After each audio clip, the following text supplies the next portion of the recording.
Nehemiah Chapter 2.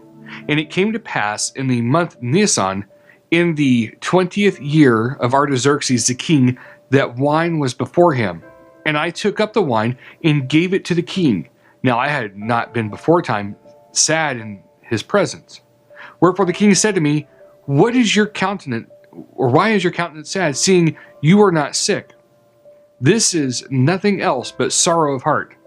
Then I was very sore afraid, and said to the king, Let the king live forever. Why should not my countenance be sad when the city, the place of my father's sepulchres, lies waste, and the gates thereof are consumed with fire?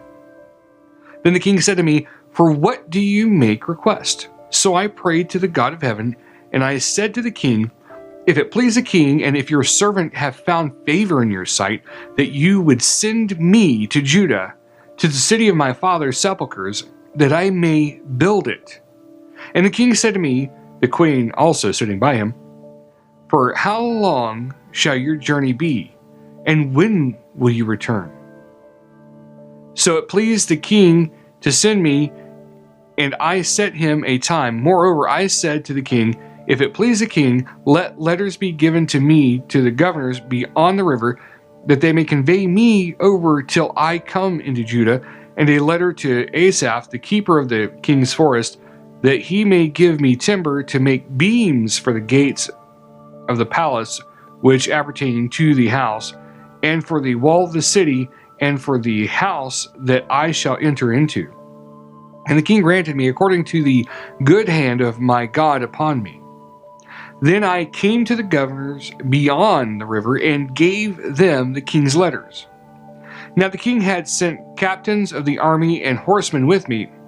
When Sanballat the Horonite and Tobiah the servant the Ammonite heard of it, it grieved them exceedingly that there was come a man to seek the welfare of the children of Israel.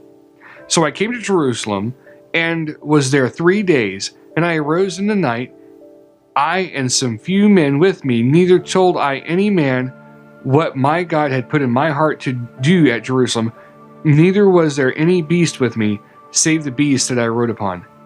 And I went out by night by the gate of the valley, even before the dragon well, and to the dung port, and reviewed the walls of Jerusalem, which were broken down, and the gates thereof were consumed with fire.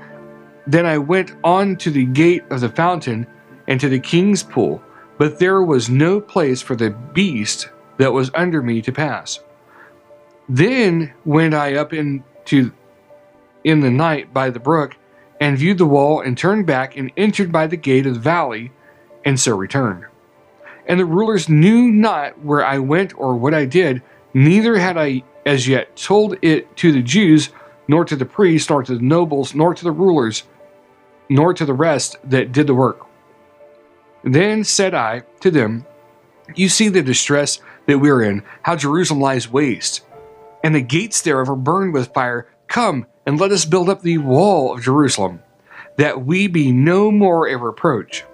Then I told them of the hand of my God, which was good upon me, as also the king's words that he had spoken to me, and they said, Let us rise up and build. So they strengthened their hands for this good work. But when Sanballat the Horonite, and Tobiah the servant, the Ammonite, and Geshem the Arabian heard it, they laughed us to scorn, and despised us, and said, What is this thing that you do? Will you rebel against the king? Then answered I them, and said to them, The God of heaven, he will prosper us. Therefore we, his servants, will arise and build. But you have no portion, nor right, nor memorial in Jerusalem.